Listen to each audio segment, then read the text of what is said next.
Two, one. How you been, Tom? Hey man, what's up? I've been good. How about you? Keeping it real. Keeping it real. Jake? I've been alright, man. Trying to keep it real, just like you two lads. Hard times, stuck at home. So what have you been up to, Tom? Well, as you know, there's a virus sweeping the world. Yeah. So not a lot. Just virus things. Yeah, just kind of like watching all my enemies suffer in the face of the virus and whatnot. Jeez. No. Mostly just shit on my computer and stuff, you know. Oh wait, can I swear? Mm-hmm. Yeah. Oh yeah, just safety's off, dude. Just unload. Okay, great, that's fine then. Just like stuff on my computer. I should probably be doing more producing than I actually am, but what can you do? Well, I see that you've still been like somewhat consistent compared to majority of the people we used to talk to. Yeah, I'm still making music and everything. It's definitely not as regularly as I used to on Soundation. Yeah, or even just kind of used to in general. Mm-hmm. Yeah, no, I feel that because well, like full-time job and everything too, so I'm more focused on paying bills, you know, actually like we keeping were myself all alive. like kids and stuff, innit? So we all just had like all the time in the day to kind of just fuck about and make music. Oh and yeah, stuff. like literally just like after school, like even on weekends, be sitting at the computer probably what like 10 hours a day, just dicking around.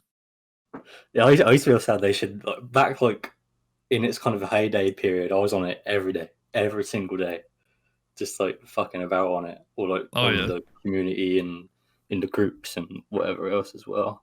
Mm-hmm. You've been suspended for a while now. What's up with that on Soundation? Yeah. It's actually really anticlimactic because I never did anything wrong. It was that I was getting fed up of.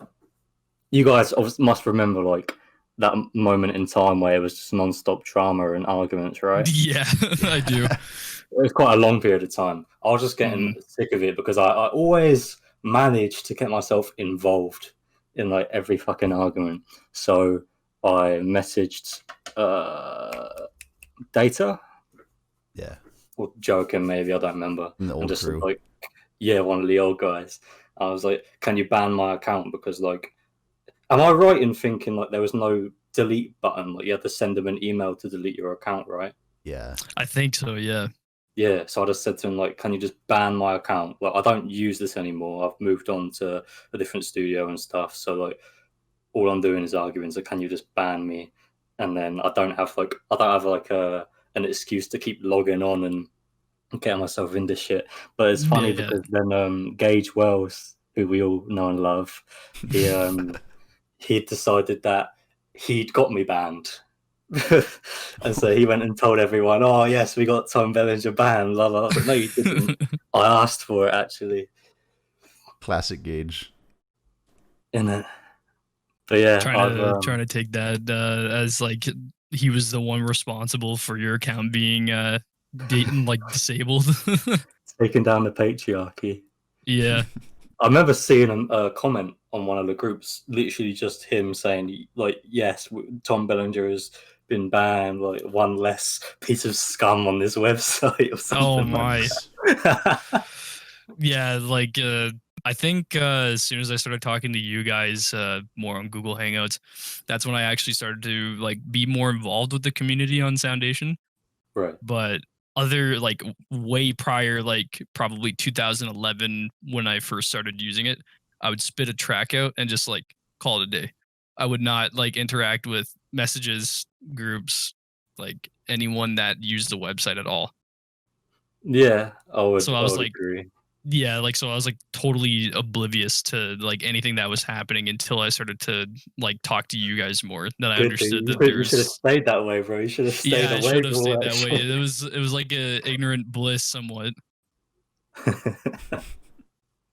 It's like shooting a audio file out into the void.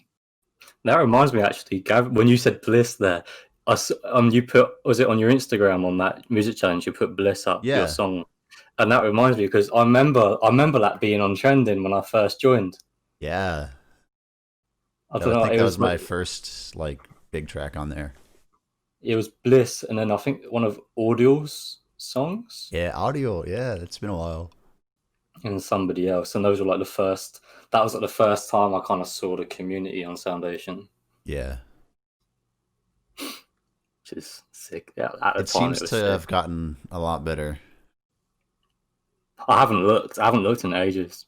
community wise. Like there's groups for specific styles. So if you make something like dubstep, there's a group for dubstep, and then because you posted it to that group, there's a chance for it to be recommended like as a spotlight track because it's run by the admins, like all these genre groups.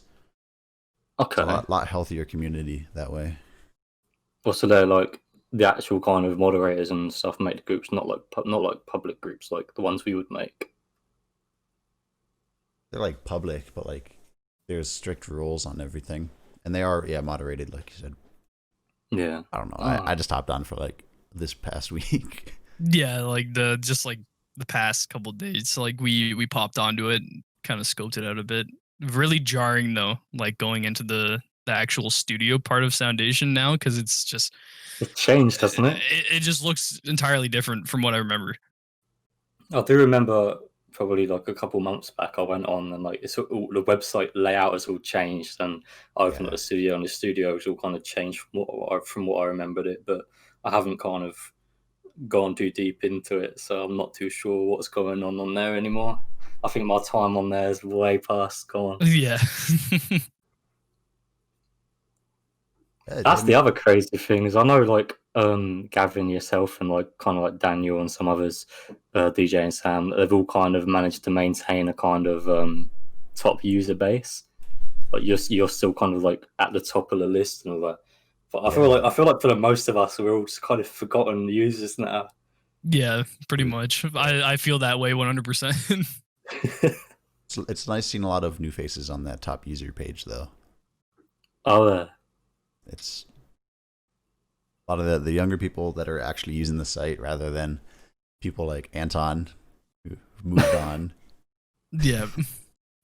I suppose in a way it's better because like at least they're active and it makes sense to have the top user page as actually active users. hmm Instead of more of just like a relic page. Yeah, it's kind of what it become, isn't it? Just Yeah, like a wall it's of like fame. a yeah, Hall of Fame kind of deal. Like it still has like funny enough, this is how I found out that your account was deactivated the other day. We were just scoping out, like Gavin and I were just digging around in Soundation. We were scoping out all like the top users and everything, and funny enough, you're still there. I'm still on it. Yeah. That's funny because you can't even follow me no more because I'm Yeah, back. it was funny Dead because I link. was like, "Oh, Tom's." Yeah, I was like, "Stop!" Like Tom's still on the front page, and I went to go click on it. I was like, "Oh, his account's fucking Oh, disabled." I'm sorry you couldn't dig anything up on me. No, I can't believe that. Fucking hell. Yeah. I think the highest I got on that list was 11th. And I kind of stayed in that kind of mid-range for a while, and then Mhm. I guess I've been dropping since then. I think like the top three have always been like leagues ahead, and then like the next three are like always in tough competition. At least Yeah, that's what it was well, the back top then. three was always like Ryan and Regals, wasn't it? Because they were the first two to get to 1,000. Yeah, Yeah. Regals is still up there. Of course, he's the king. He still uses it too. Does he still do Epic Hop? Yes. In That's sick. quotes. Epic Hop. That's sick that he's still doing it though. Yeah. Props for consistency. Is that like Exactly, his own exactly. cultivated genre? It was I believe the structure behind Epic Hop was just a blend of two genres. Oh, okay. Like you'd have to mix two genres that may not perhaps I be believe something you would. that's called fusion, but No, mate, it's epic hop. it's epic hop. Epic hop. That makes it sound like a epic trance mixed with hip hop, which I guess Yeah. kind of makes sense, but Yeah, well, the whole kind of hop part of it gives that away, doesn't it? You would expect some kind of hip hop yeah. influence. Bring back Epic Hop 2020. I'm gonna make an epic hop EP. Oh Yeah. man. In Should we all 2 collab on hours. it? Yeah. 2 hours. 2 hours, 4 tracks or 5. Bam. Done. God, if you gave me 2 hours, I could make like a drum beat, and that's about it. I feel you on that. I've become like the world's slowest producer. Like, I'll put the kick up, be like, "Whoa, that's enough," and then I'll like go and do something else. For, like, just be completely winded after you put up one kick drum. God, so much effort. And then like So- I actually draw the kick drum into a pattern. Right, okay, that's it for the day. Done. Yeah. Come back next week. So I was doing a little digging on your SoundCloud, and Okay. so for some reason I mistaken it's Incursion Records, correct? Yes. Yeah. For some reason I was like, does Tom run this? I said, No. Yeah. And then he was like, no, I think he's part of it. I was like, oh, okay. No, So I don't. what was the story behind that getting on Incursion? Well, it's cool. I mean, I guess you two obviously know Ryan, right? Yeah. Yeah. So Ryan, and then a close friend of his who I'm also friends with. His name is Max, or TVU. This is Elias. These are all non-Soundation people, but I think them two kind of founded it, and along with a couple others, they kind of started it up. And I remember when because like I put Oracle out. This is when I put Oracle out, and Max messaged me like for one of the first releases. We're just kind of getting tracks from like our friend group just to kind of build like a base on it. So he wanted to use Oracle on it. I was like, yeah, go for it. Like I've already released it. Well, not really. I've already published it on my account. I'm not releasing it with anyone. So if you want it, like you can have it. And they've actually done a really, really good job of building it up. They've got like mixes. They had a live event a few months ago in Leeds, like an actual kind of DJing event, and merchandise and all that kind of stuff. They're building it up really well, and it's definitely growing from what it was. But happy to be able to say that I'm one of the kind of original members of it. But yeah, it's definitely something to keep an eye on if that's your style of music, at least like bass house and. What are you using now, software wise? Sorry? What DAW are you using currently? I'm on FL. FL. No, I know you don't like FL. No, I mean, I use it solely for the fact that I know how it works. You know, like I've thought about. I've used Logic too, and I was at college. I used Logic, so I kind of got around that. I did think about Ableton at one. I know Ableton is like very good, probably better than FL, but it was just a case of I've used FL for years. I know the layout. I know how it works. There's no point kind of you're starting just familiar again. with it. Yeah, and like at the end of the day, like I mean, I know this has been said a million times, but it's not about what studio you use. It's about how you work in it, I suppose. Like how you utilize it.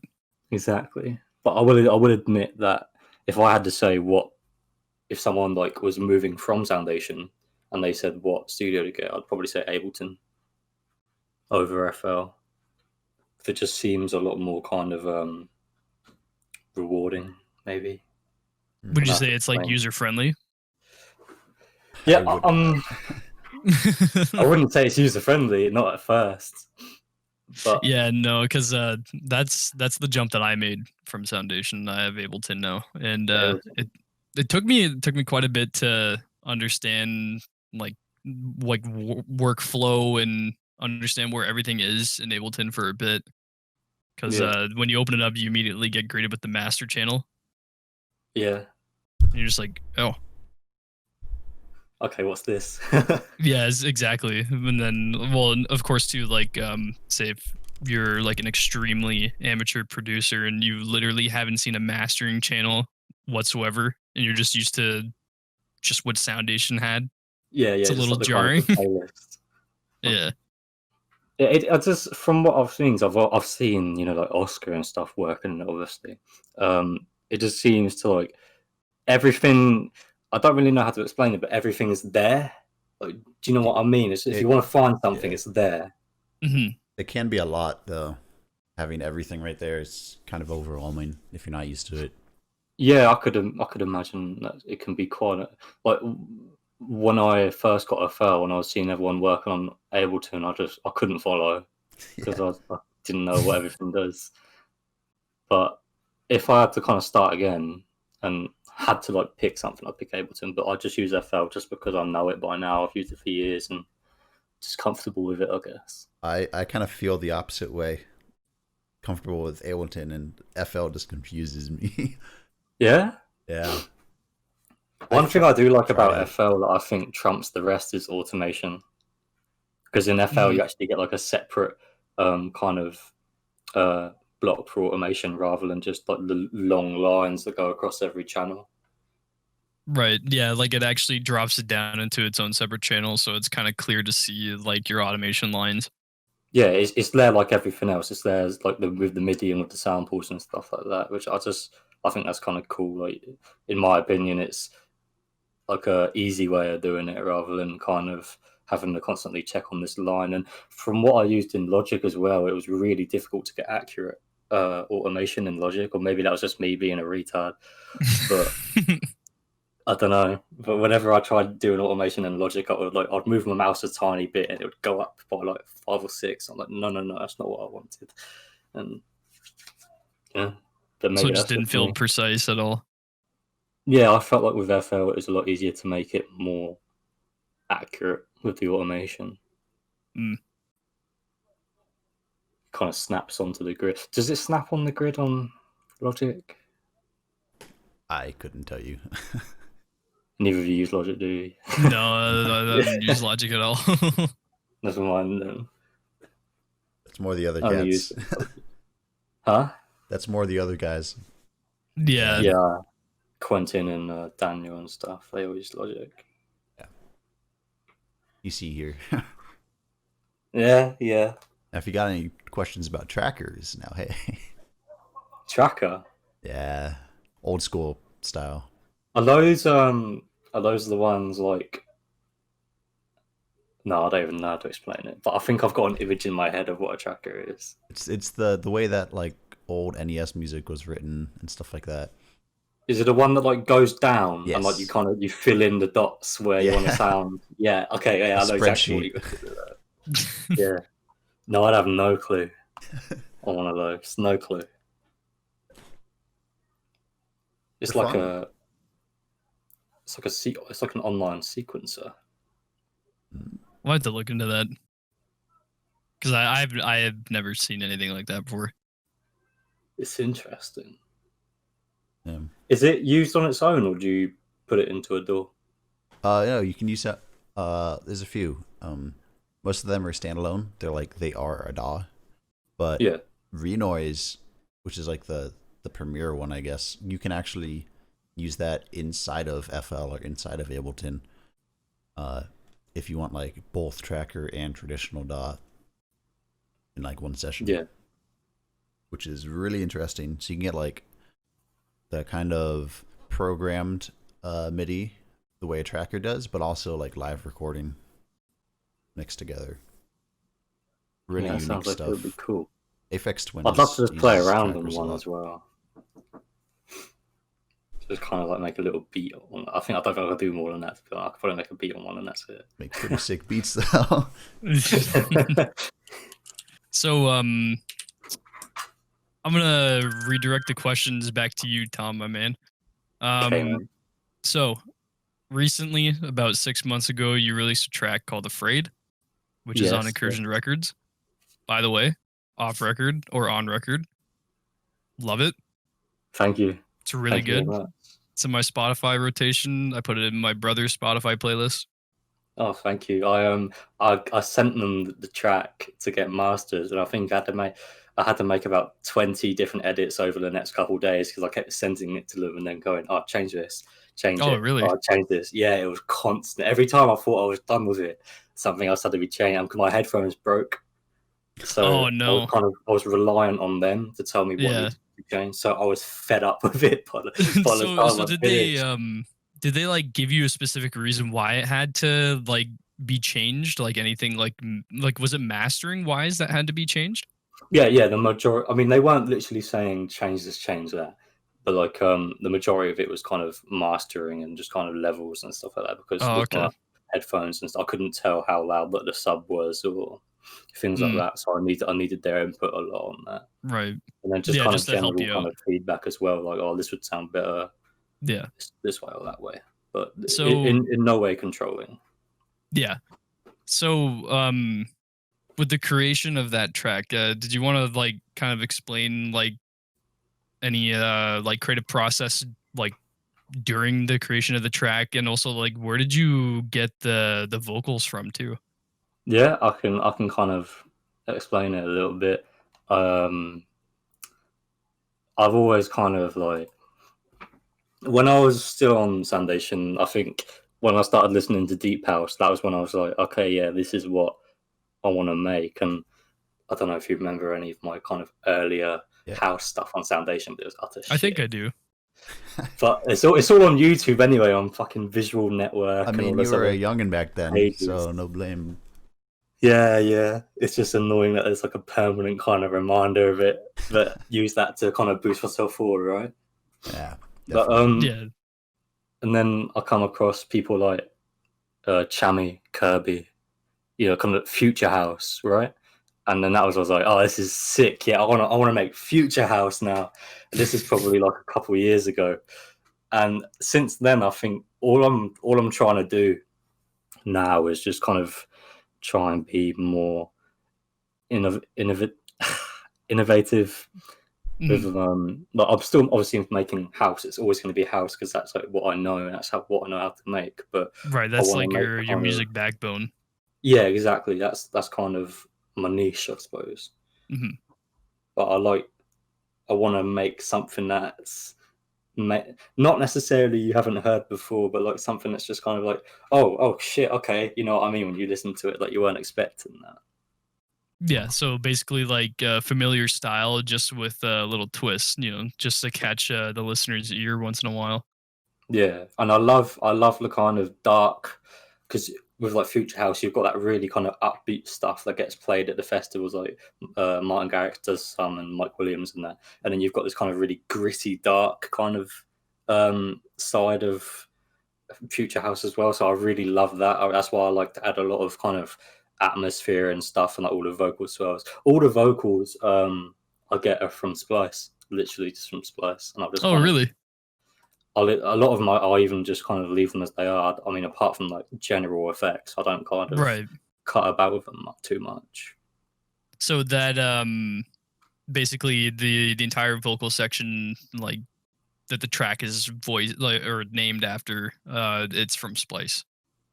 Essentially, yeah. Well, yeah. The vocal recording is just a sample from Splice, so that's where Oh, I get okay. my vocals from, which How's is probably Splice isn't the been for best you? idea. I found some good stuff on there. I think the problem with the vocals in particular is just overused. Hmm. Right. Like if you take a vocal from Splice, like you're not going to be the only person with a song with that vocal, and I'm sure you could find another song with the same vocal as Afraid in.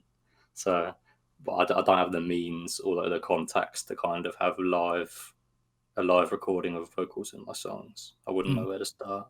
That can be the tough part, getting Yeah, original vocals. I would love to one day. I'd love to kind of work with a natural vocalist and get some original vocals in it. But for now, I love. I feel like when I'm making a song, I always start with a vocal. Like I build the song around the vocal. Really? So I'll go looking for vocals, collect like a whole bunch, and then I'll build around that. So I feel like that's kind of the base for my music. I stay away from vocals personally. Yeah, I think it's just become habit at this point. Like even if I don't have a vocal, like I'll put the vocal cuts in or like some kind of vocal effect, like with Oracle for example. It's just kind of like swells and shots of vocals, but no actual like singing or whatever. Yeah, like no like chorus or like any like Exactly. vocal structure. Yeah, no like actual vocal, just kind of bits and Yeah. bobs. Yeah. So do you use that creation process for every tracks that you make? Like you said, like do you just always just drop a vocal and just work off that and then just kind of cut the vocal part and then just work from there? Um, a lot of the time, not always, but a lot of the time, if I've been humming something over the day, then obviously I'll kind of just chuck it in, save it off, and hope that one day I can come back to that and build it into a track. But the majority of the stuff I make starts with either a kind of a really simple version of a drop or a vocal, and then Mm. I'll build from. I always do the drop first. I don't know how other people work, but I'll put like a kind of a basis down for a drop, build Yeah. in an intro and a breakdown. Yeah, no, I'm the exact same way. Yeah. Yeah, Like whenever I work on a track too, I pretty much work right at the drop point and then I can kind of figure out like how the intro is going to sound kind of go just based upon. backwards. Yeah. Yeah. Yeah, I'm glad I'm not the only one that does that, man. I think I part don't of think that I think part of that is wanting to make something that you like that sounds good first. yeah. And then from there you'll get inspired.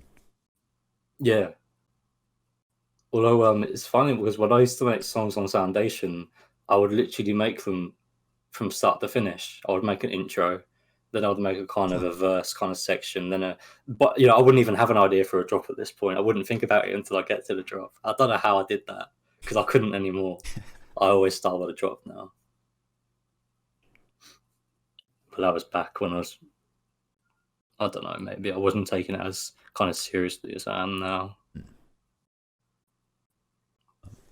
We're coming near the end here. Do you have anything you want to plug? New stuff? Social media? I'm working on tell you something that really sides my chain. I'm working on a potential EP. My first ever EPs. I've never made an EP or an album or anything like that. It's going to be released with Incursion later on this year. So that's kind of in the works at the moment. It's going to be 3 house tracks on that. I'm also, this is kind of top secret, still in the talks, but I might be working on audio for a upcoming video game. Oh. So that's quite Right on, exciting. man. But I can't say too much about that for Of right course. now. But that's definitely something that's going on. And to anybody listening, check out Incursion Records. They're it's all very humble. All kind of started from a friend group and is now becoming. I can. I'm not just saying this because I'm part of it, but I can genuinely see it going places in the future. Like it's all ran really, really professionally, and the guys are working their ass off every day to keep it going smoothly. So it's a lot of effort, a lot of work going into it. We'll link that down below. Interesting. Yeah, definitely. And check out these guys, Gavin and Jake, on their SoundClouds, and when they make music. And Hey man, respect. because I don't know when you guys are releasing music, so I'll just kind of, in general, just check you two out. Yeah, it's all up in the air. Like I don't really have a release schedule. I'm not part of any label or anything like that. Yeah. No, well, that's fair enough, man. You're free to do what you want.